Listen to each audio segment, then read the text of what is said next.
Assalamualaikum warahmatullahi wabarakatuh. Kami dari kelompok 1 akan menjelaskan tentang evaluasi kinerja karyawan untuk promosi jabatan pada metode profil matching yang disusun oleh saya sendiri Hilwa Fatwa Mutamima, yang kedua oleh Muhammad Fajar Dipa Fatama, yang ketiga oleh Muhammad Guntur Pamungkas, yang keempat oleh Ikhlas Irodatullah, yang kelima oleh Muhammad Mutabar Muklis, yang keenam oleh Abel Sapero. Nah, konsep mencari orang yang memiliki profil sedekat mungkin dengan jabatan yang sedang dipromosikan.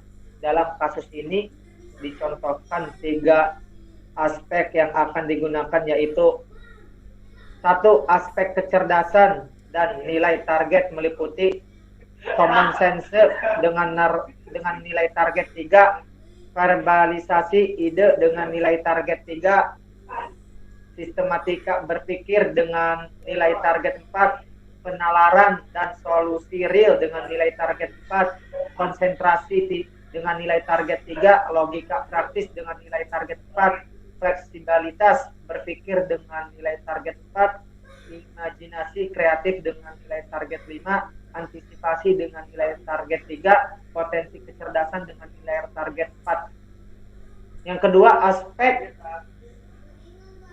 sikap kerja dan nilai target meliputi energi psikis dengan nilai target 3, ketelitian dan tanggung jawab dengan nilai target 4, kehati-hatian dengan nilai target 2, pengendalian dengan perasaan dengan nilai target 3, dorongan berprestasi dengan nilai target 3, vitalisasi perencanaan dengan nilai target 5. Yang ketiga, aspek perilaku dan nilai target meliputi kekuasaan dengan nilai target 3, pengaruh dengan nilai target 4, keteguhan hati dengan nilai target 2, pemenuhan dengan nilai target 3. Sedangkan bentuk penilaian berdasarkan skala ordinal, yaitu berdasarkan hasil penilaian dari 7 karyawan diperoleh data sebagai berikut.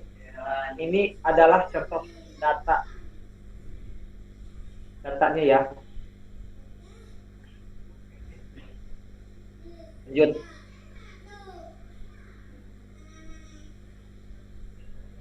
Untuk pemetaan GAP kompetensi akan dijelaskan oleh Muhammad Fajar Dipa Pratama. Padanya saya persilahkan. Ya, untuk pemetaan GAP kompetensi, GAP adalah perbedaan atau selisih value masing-masing aspek atau atribut dengan value target. Formula GAP adalah sebagai berikut. GAP sama dengan value atribut dikurangi value target. Jadi hasil perhitungan pemetaan GAP sebagai berikut. Contohnya untuk nilai pemetaan GAP pada si Bucu, yaitu dia memiliki value atribut 2 dan value targetnya itu 3. Jadi 2 dikurangi 3 sama dengan -1. Dan seterusnya dilakukan cara seperti itu. Untuk tabel perhitungan GAP pada aspek sikap kerja juga sama dengan halnya aspek kecerdasan perhitungannya. Value atribut dikurangi value target. Contohnya pada Bucu, dia memiliki value atribut 2 dikurangi value targetnya itu 3. Jadi 2 dikurangi 3 yaitu -1. Lakukan hal seperti berikut agar mendapatkan hasil pada tabel seperti ini. Untuk tabel perhitungan GAP pada aspek perilaku dengan nilai target si Bucu, yaitu memiliki value atribut 1 dikurangi value targetnya itu 3, jadi 1 kurangi 3 yaitu -2. Dan lakukan hal sama seperti tadi. Untuk selanjutnya dijelaskan oleh Guntur Pamungkas. Padanya saya persilahkan.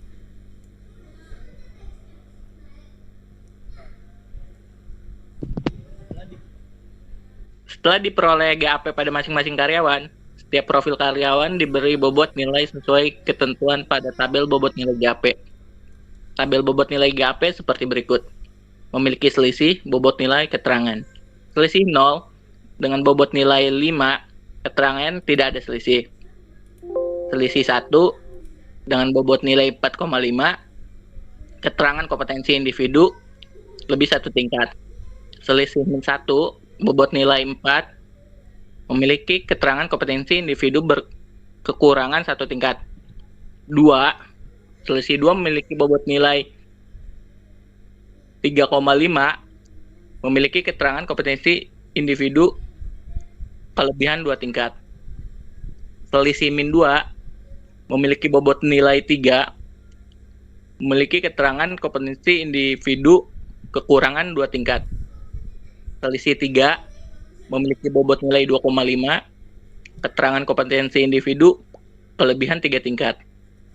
Selisih min 3 dengan bobot nilai 2, keterangan kompetensi individu kekurangan 3 tingkat.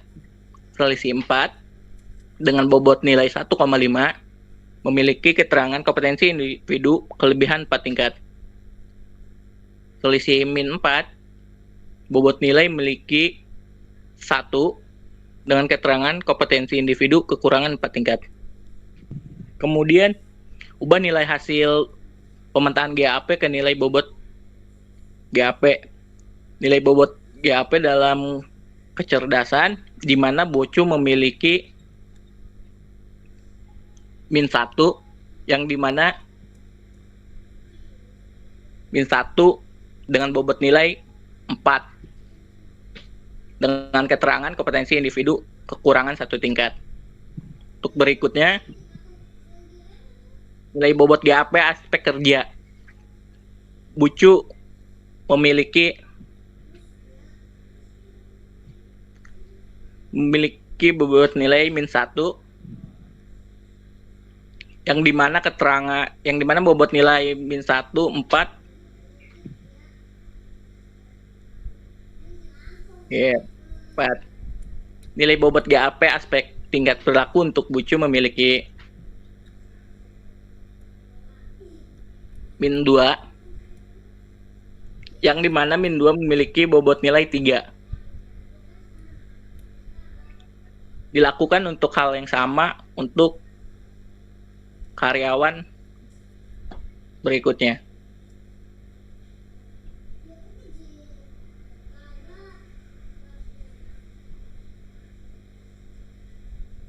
Ini siapa?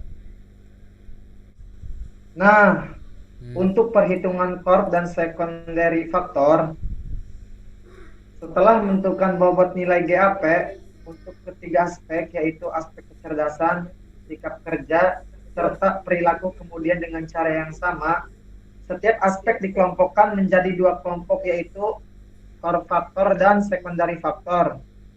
Core faktor merupakan aspek kompetensi yang paling menonjol atau paling dibutuhkan oleh suatu jabatan yang diperkirakan dapat menghasilkan kinerja optimal. Formula yang digunakan untuk mencari nilai core faktor adalah NCF sama dengan sigma NC per sigma IC, di mana I sama dengan 1,2, NC sama dengan jumlah total nilai core faktor, IC sama dengan jumlah item core faktor. Sedangkan formula yang digunakan untuk mencari nilai secondary faktor adalah NSF sama dengan sigma NC, sigma NS per sigma IC, di mana I sama dengan 1,2 NC sama dengan jumlah total nilai secondary faktor, IC sama dengan jumlah item secondary faktor.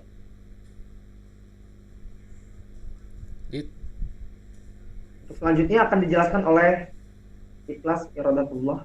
Padanya saya persilahkan. 1. Aspek kecerdasan, perhitungan core faktor dan secondary faktor. Untuk aspek kecerdasan dilakukan dengan terlebih dahulu menentukan subaspek mana yang lebih core faktor dari aspek kecerdasan. Misalnya subaspek 1, 2, 5, 8, dan 9. Dan subaspek sisanya akan menjadi secondary faktor. Kemudian nilai core faktor dan secondary faktor tersebut dijumlahkan dan hasilnya bisa dilihat pada tabel berikut. Contoh perhitungan untuk Bocu NCF sama dengan sigma NCIG I sama dengan 1 sampai dengan N dibagi sigma IC sama dengan 4,0 ditambah 4,5 ditambah 5,0 ditambah 2,0 ditambah 5,0 dibagi 5 dan hasilnya sama dengan 4,10 dan ditulis di tabel NCF 4,10.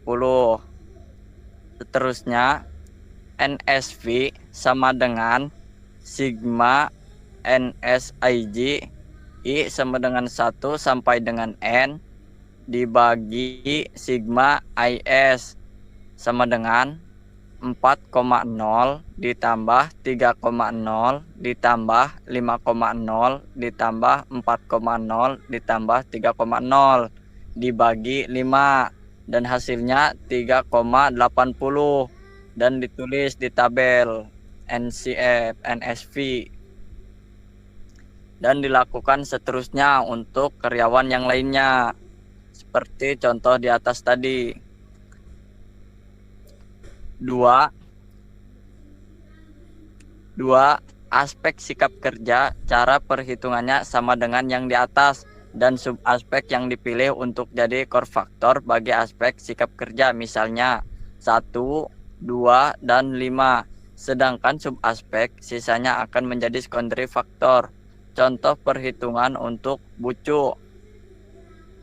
NCF sama dengan sigma NCIG I sama dengan 1 sampai dengan N dibagi sigma IC sama dengan 4,0 ditambah 5,0 ditambah 5,0 dibagi 3 dan hasilnya 4,67 dan ditulis di NCF-nya 4,67.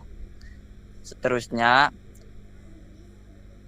NSF sama dengan sigma NSIG I sama dengan 1 sampai dengan N dibagi sigma IS sama dengan 4,5 ditambah 4,0 ditambah 4,0 dibagi 3 dan hasilnya 4,17 dan ditulis di tabel NSV 4,17. Dan yang ketiga, aspek perilaku core factor. Untuk aspek perilaku dimisalkan subaspek yang dipilihnya adalah 1, 2, sedangkan sisanya akan menjadi secondary factor. Contoh perhitungannya untuk bucu. NCF sama dengan sigma NSIG I sama dengan 1 sampai dengan N dibagi sigma IC sama dengan 3,0 ditambah 5,0 dibagi 2 dan hasilnya 4. Lalu ditulis di tabel 4,00. Dan untuk NSF sama dengan sigma NSIG I sama dengan 1 sampai dengan N dibagi sigma IS sama dengan 4,5 ditambah 4,0 dibagi 2 dan hasilnya 4,25 dan ditulis di tabelnya di tabel NSF 4,25 dan dilakukan seterusnya seperti yang di atas tadi. Dan selanjutnya akan dilanjutkan oleh Saudara Muktabar Muklis. Kepadanya dipersilahkan.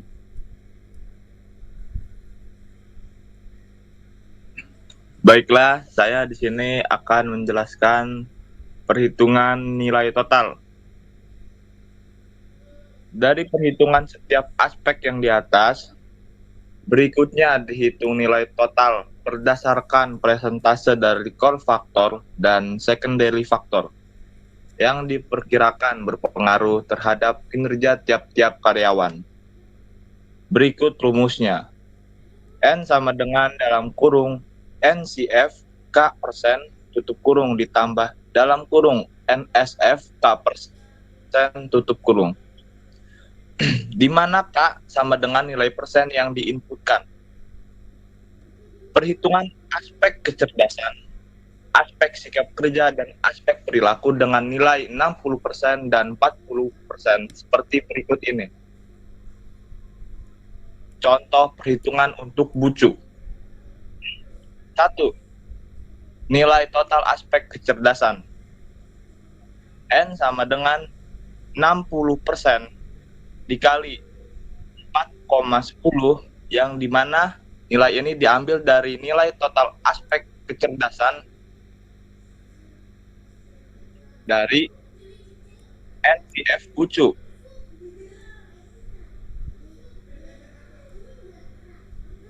Ditambah 40% dikali 3,80 yang dimana nilai ini diambil dari nilai total aspek kecerdasan NSF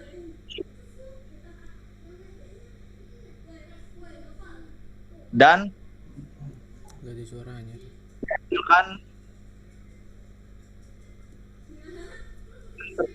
jadi N sama dengan 2,46 ditambah 1,52 di mana mendapatkan nilai hasil akhir yaitu N sama dengan 3,98 dan seterusnya sehingga diperoleh seperti berikut. Bucu mendapatkan nilai akhir 3,98. Baik, kita lanjut ke poin kedua yaitu nilai total aspek sikap kerja.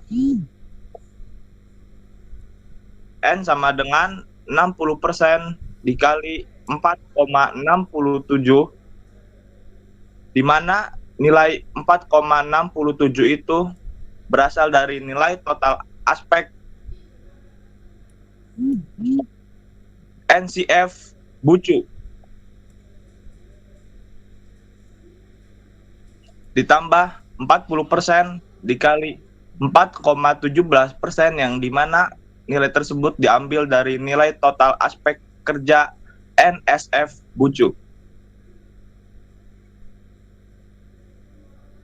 Lanjut ke tahap berikutnya, N sama dengan 2,80 ditambah 1,67 dan mendapatkan nilai hasil akhir N sama dengan 4,47 nilai aspek bucu dan seterusnya sehingga diperoleh seperti berikut. Ya, kita masuk ke nomor 3 yang dimana nilai total aspek perilaku. N sama dengan 60% dikali 4,00 mana nilai tersebut diambil dari nilai total aspek NCF bucu ditambah 40% dikali 4,25 di mana nilai tersebut diambil dari nilai total aspek perilaku bucu.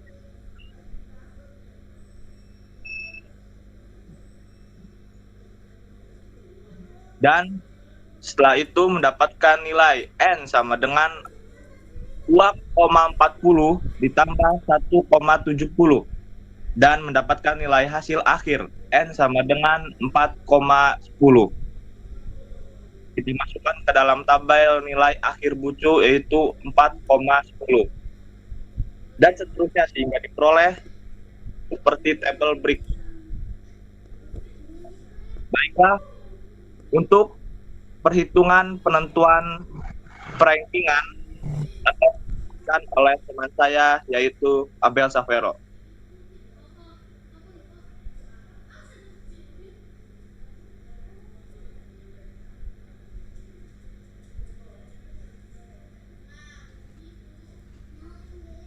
Assalamualaikum warahmatullahi wabarakatuh. Di sini saya akan menjelaskan perhitungan penentuan rankingan.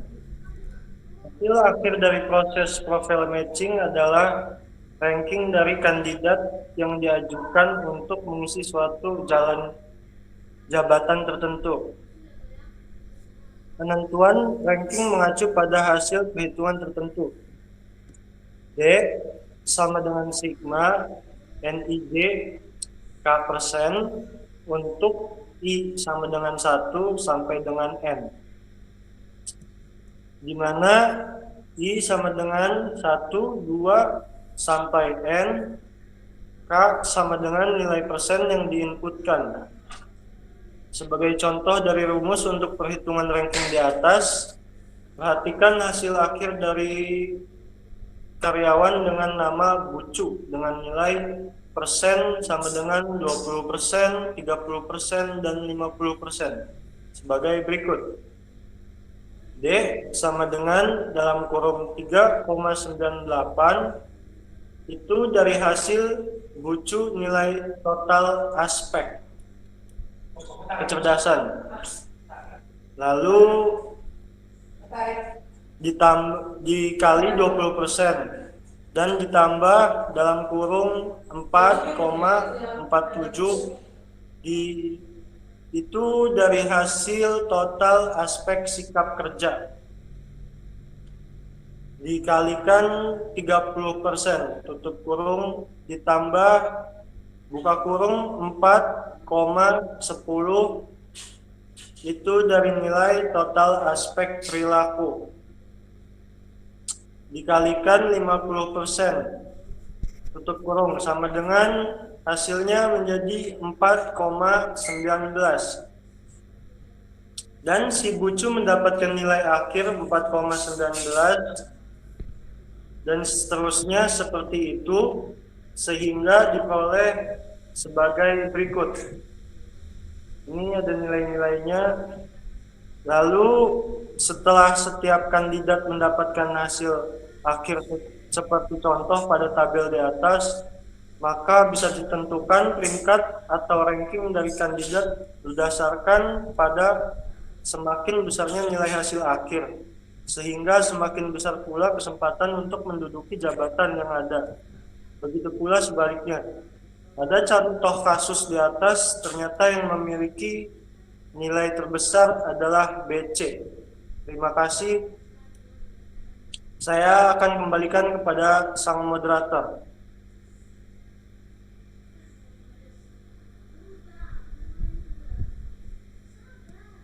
Pak. Terima kasih kepada ABS Apelo yang telah menjelaskan. Sekian dari kelompok kami. Apabila ada kesalahan dalam tutur kata, sebelumnya mohon minta maaf. Wabillahi taufiq wal hidayah. Wassalamualaikum warahmatullahi wabarakatuh.